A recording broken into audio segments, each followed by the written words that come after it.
Global Religion Part 2. Beyond Death. Modern science declared not long ago, there was a beginning and an end to the universe. Knowing that science is constantly changing. This result is the truth that the Islamic religion brought 14 centuries before science. The acknowledgement of the existence of a creator of the universe and the inevitability of meeting the creator after death for judgment, which refutes the philosophy of reincarnation. All that exists in the universe is under God's possession and domination. He has comprehensive knowledge, prevalent power, and absolute control.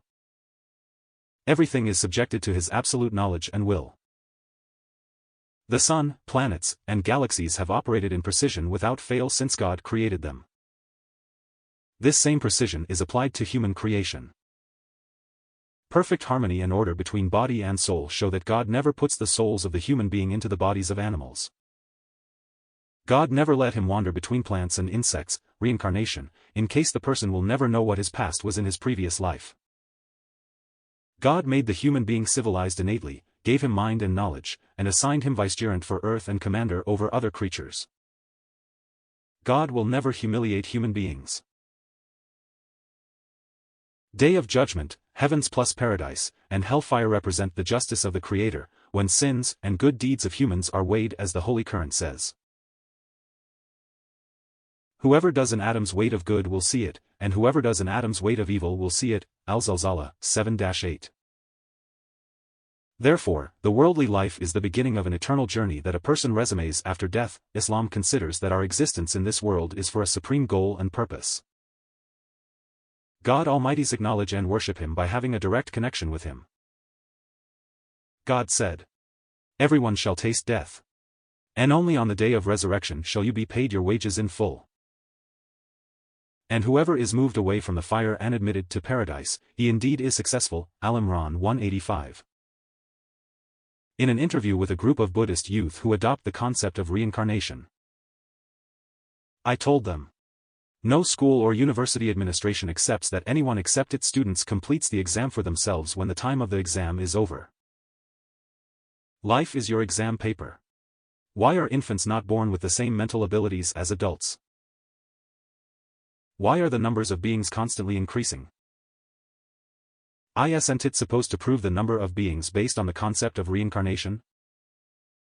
Why does no one remember his past life?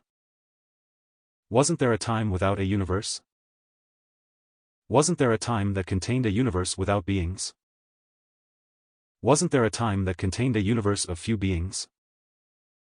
Why does a Hindu perform religious rituals to calm the souls of the dead, Shraddha? As long as the soul moves from one body to another? Does not the doctrine of reincarnation justify committing crimes because man will inevitably be saved in a second birth, and he has to enjoy this birth claimed? Tree spirits are different from human spirits, so how does the human spirit choose the image of trees? If we accept that the human souls chose the bodies of the animals, and became changeable in their origin, then the torment would be for the changed image. Not for the souls of erring human beings. Trees and animals are a blessing from the Creator for man to benefit from in his worldly needs. If they were a penalty for people's sins through the incarnation of human souls in them, then it is as if human sins have become an inevitable necessity to invest in trees and animals. The doctrine of reincarnation necessitates that people misunderstand the poor, the sick, and the disabled as if they had reached this bad state because they had committed sins in the previous life. Which leads to social caste. Where was the starting point, birth, human, or animal? If it is the first, what is the good deed that he brought at the beginning of childbirth? And if it was the second, what was the evil he committed? This life is not suitable to hold the criminal accountable, as the maximum punishment for him in this life, which is capital punishment, is nothing but retribution for one victim.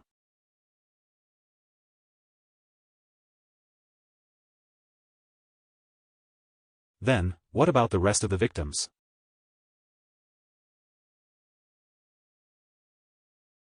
It is excellent and commendable behavior when someone exposes himself to death to save another person's life, defending him. Are a person's good manners enough to make him put himself to death to save another person? Is it logical for a person to lose his life to adopt good manners without being rewarded? Or that man sacrifices himself for the sake of the Creator and awaits his reward. The Creator has urged humans to do so. There is no doubt that the logical answer is that a person sacrifices himself for what God Almighty has urged him to do. So, witnessing the defects in this life and injustice between people makes it unbelievable that this life will end with the unjust people getting away with their actions and the oppressed not being paid back. There is a comfort in the idea of the existence of resurrection and the hereafter and retribution. Undoubtedly, the person who knows that there will be a judgment on actions won't be left without guidance, encouragement, and intimidation, which is the role of religion. The founder of existence. If a person throws a coin and it falls in his hand on one of its sides, head or tail, everyone will say it happened by chance. Still, if we know all the factors associated with this action, we would predict with a high probability the result. Such as the density of the substance, for example, air humidity, temperature, air pressure, the height from which it will fall, the force at which the person tossed this coin, and when it falls. What effect will it have on his hand, the pressure that will fall on his hand and the force of the rebound? Our ignorance of these factors is what everyone calls a coincidence, if we limit all these factors, and this can be done in scientific laboratories. There will be no coincidence in that case. Coincidence cannot create the universe because it is not the main cause but rather a secondary result that depends on the availability of other factors, the existence of time, space, matter, and energy, for something to be formed by chance in the first place. The word coincidence cannot be used to explain anything because it is absolutely nothing today. The entire world is talking about a book by 20 philosophers and scientists that has caused a sensation in France. This book is currently one of the best sellers in France despite its size and relatively high price. It was co-authored with 20 leading scholars and philosophers. Thus, it is a collective book. The newspaper, Figaro, wrote about this immediately after its publication, saying, "This is a huge event." Finally, astrophysical science comes to prove God's existence. All these scientific discoveries conclude that the universe has an entirely definite beginning, meaning that it was created. Also, if it had a start, then this means that there is a reason or cause for this beginning. Thus, the most logical conclusion leads us to believe that there is an intelligent source behind the phenomena, which is the existence of a higher power that moves everything from behind the curtain. Who gave the first click to the Big Bang and the world's creation? In a nutshell, all this proves the existence of a great creator of the universe. All these discoveries and theories follow one another over the 20th century. One day, an American atheist told me, "The faith in a creator's existence disrupts the mind and contradicts science and logic." I replied, "The role of the mind is to judge matters and approve them. The inability of the mind to reach the purpose of man's existence, for example, does not nullify his role but instead allows religion to tell him what he was unable to comprehend. So, religion tells him about his creator, the source of his existence, and the purpose of his existence to establish understanding, judgment, and belief. Based on this information, the recognition of the existence of the creator did not disrupt the mind or logic." I also told him, "It is the idea of denying the existence of a universe creator that contradicts reason, logic, and modern science, not the faith as you think."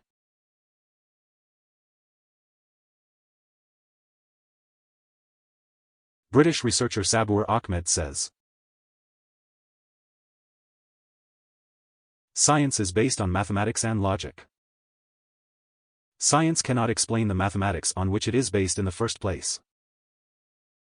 And he says, "The source of human rationality was and still is a fundamental problem for atheists who admitted their failure to reach it. We can obtain the scientific method through the source of human sanity, therefore, in the same way, that science cannot explain the basics on which it is built. It cannot explain the origin of logic and reason." The atheist then resorts to taking an unrealistic position using an anti-science approach and claims it to be the best workable model they came up with. But they have no right to claim it is the correct model. The existence of a universe creator is the only explanation for rationality. The ability to think, contemplate the universe, practice science, calculate, conclude, weigh things, and discover the laws of the universe created by the Creator, etc. The atheist who follows Darwin's theory again said, "A theory states that the origin of man is a result of random mutations, meaning the simplest successive errors in the genetic material. Give me proof of the existence of the Creator." I said, "This question is a fallacy because the term evidence indicates the rationality that the followers of Darwin's theory failed to prove its meaning, not even its source through their theory. The conception of rationality is confirmed only by the presence of a Creator. Rationality has no meaning except with the existence of the Creator. Asking for evidence of the Creator's existence stems from logic and rationality. Atheists use rationality, which can only be proven by the Creator's existence, to ask about the evidence for this Creator's existence. But the question itself is evidence of the Creator's existence. There are many irrefutable beliefs such as our belief that the world is real. Thus, we cannot refute the belief in the existence of a universe creator because he is the explanation of reality itself and is not based on a conclusion from reality that does not need an explanation. The famous philosopher Aristotle said, "If you question every belief, you will not have knowledge." There are things that you must admit to being true, which are the foundation upon which everything later is built. A person can use his logic and reason to become an atheist, Hindu, Buddhist, Christian, etc. However, what makes man distinguish between right and wrong is the ability to comprehend the source of this reason and logic, and the ability to know the valid attributes of this source. God is one, he is not embodied in the image of a human being, idol, or a stone and has no child, he is omnipotent, omniscient, etc. In addition to the ability to realize the explanation of this rationality that we possess. This ability distinguishes us from the rest of the creatures whose value exceeds what man needs for survival and reproduction. Darwinists attributed interdependent systems to a random nature to avoid mentioning the Creator. Although they never admit it, atheist scientists refer to the Creator by other names: Mother Nature, laws of the universe, natural selection, Darwin's theory, etc., in desperate attempts to escape the logic of religion and belief in the existence of a Creator. These idols are mere names that you and your forefathers have made up, a practice God has ever authorized. They follow nothing but inherited assumptions and whatever their souls desire, although true guidance has already come to them from their Lord. Al-Najm 23. From what I also previously heard, atheist philosophers of biology, including the American biologist and philosopher Alex Luxemburg, say as they declare their failure, natural selection does not explain the truth, it only explains reproduction and survival. They also say, all we have to explain biochemistry, biology, anatomy, and linguistics is only reproduction and survival. Therefore, we cannot trust our rationality because we have no explanation for it. Charles Darwin wrote a letter to his friend William Graham in 1881 saying,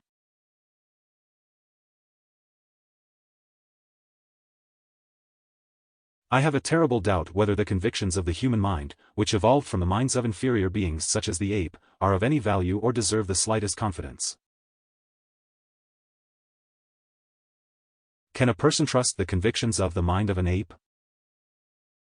If there are convictions in such a mind." The problem with Darwinists also arises when they want to explain right and wrong beliefs, truth and falsehood.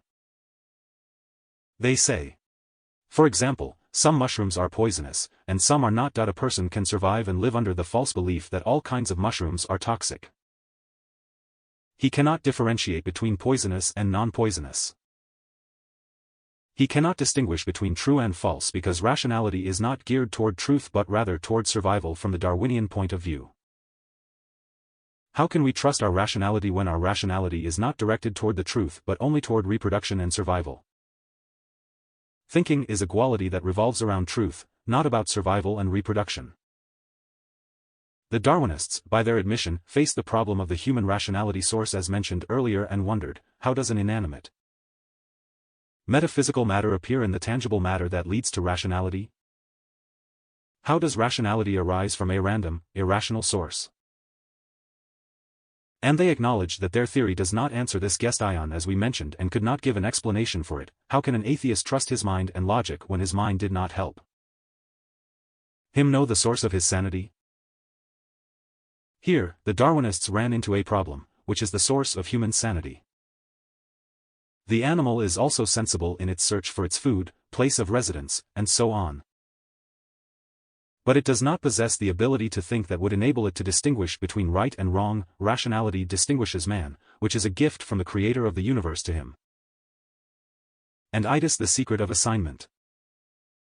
The followers of this theory had only two options. Either they consider themselves irrational and indistinguishable from any animal or inanimate based on their theory, or to admit a source outside the scope of nature. A metaphysical source, independent of itself, which has created their rationality. Without the reality of the Creator's existence, there is no mind for man to reason. The several attempts conducted to know the source of man's rationality and logic through the theory of random selection, which is blind to anything right or wrong, have failed. Therefore, the only explanation of our existence is the existence of a Creator, whose existence was proven according to the book published recently. Dr. Abd al-Wahhab al-Masari says, God is the one who gives values their meaning. God is the one who gives existence its meaning. Without him, existence has no meaning, values have no meaning, and its alternative is absurdity, meaninglessness. Monotheism, a starting point. In 1872, researcher George Smith made a discovery that shocked the world. While studying a tablet from the relics of the Mesopotamian civilization, he found a story that was known to him. When he succeeded in reading the text and deciphering its symbols, he realized that the tablet contained an Iraqi tale, mentioned in Gilgamesh, similar to what was mentioned in the Old Testament, Genesis, about Noah's flood. The stories about the flood exist in ancient Sumerian texts, Greek, Mesoamerica, China, North America, and the eastern part of Colombia. One of the oldest and most exciting stories is in Indian mythology. Although some differences exist between them, they bear remarkable similarities compared to the story of Noah's flood. God said, "And build the ark under our watchful eyes and directions, and do not plead with me for those who have done wrong, for they will surely be drowned." So he began to build the ark, and whenever some of the chiefs of his people passed by, they mocked him. He said, "If you laugh at us, we will soon laugh at you similarly. You will soon come to know who will be visited by a humiliating torment in this life and overwhelmed by an everlasting punishment in the next. And when our command came and the oven burst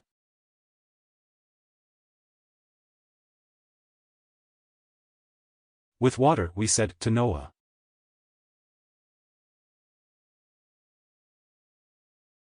take into the ark a pair from every species along with your family except those against whom the decree to drown has already been passed, and those who believe.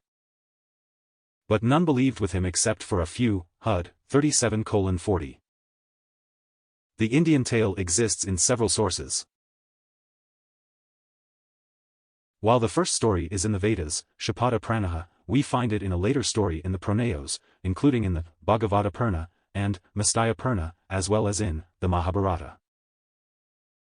Regardless, all of these stories come to one conclusion: they agree on the central character of the deluge, Manu Vivasta, in parallel with the prophet of God Noah, peace be upon him. Manu is described as a righteous and virtuous man. The story says that there lived that time a saint named Manu. Through his direct relationship, communication, and obedience, he attained the rank of righteousness about the God of heaven as they believed. God said, "Indeed, we sent Noah to his people, saying to him, warn your people before a painful punishment comes to them." No. 1. They spread throughout the earth, including India and Sind, to apply the doctrine of monotheism after the flood. According to them, Manu had 3 sons before the flood: Charma, Shurma, and Yapati. On the other hand, Noah also had 3 sons, Ham, Sam, and Japheth. Monotheism means to believe in one God who has no son or partner and have a direct connection with him, not through any priest or saint. Prophet Noah's Ark was saved with the believers inside it and was the rebirth of pure monotheism as a religion of all people. People started their lives and taught their children to worship God alone without any partner. But later on, many people followed their desires and went far from the prophetic teachings. While God mentioned many of the prophets and messengers that he sent to different nations by name in the Qur'an, i.e., Jesus, Moses, Abraham, Noah, David, Solomon, Ismail, Isaac, Joseph, etc., he did not mention others. Therefore, the possibility that other famous religious teachers were prophets of God cannot be outrightly negated. Such as the Hindu lords Rama, Krishna, Gautama Buddha, etc. God said, "And we have already sent messengers before you, Muhammad. Among them are those whose stories we have related to you, and among them are those whose stories we have not related to you. And it was not for any messenger to bring a sign or verse, except by permission of God. So when the command of God comes, it will be concluded in truth, and the falsifiers will thereupon lose all." Ghaffir 78. He also said, "And messengers that we have mentioned to you before, and messengers that we have not mentioned to you." An-Nisa 164.